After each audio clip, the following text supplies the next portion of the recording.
மும்பையில ஒரு அடுக்குமாடி குடியிருப்பு.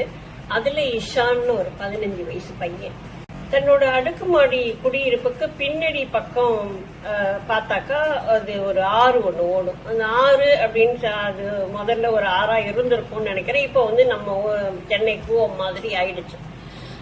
ஆனா அங்க வசிக்கிற அந்த அடித்தட்டு மக்கள் இருக்காங்க இல்லையா, அந்த 15,000 குடும்பங்கள் அங்க இருக்குதான்.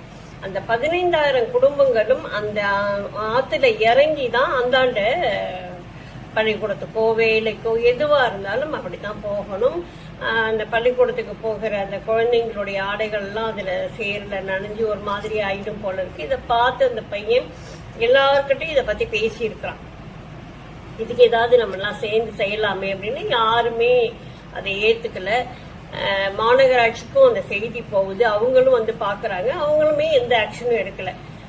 சரி அப்படின்னு சொல்லிட்டு இவன் இவனோட ஃப்ரெண்ட்ஸ் கிட்ட பேசலாம். பேசிட்டு தான் சேர்த்து வச்சிருந்த பணம் அப்புறம் ஃப்ரெண்ட்ஸுங்க கிட்ட கடனா வாங்கி வெறும் மரப்பலகை, கயிறு, கம்பு இதை வச்சு அந்த நீட்டுக்கு 50 அடி பாலத்தை 5 அடி அகலத்துக்கு போட்டு முடிச்சுட்டாங்க.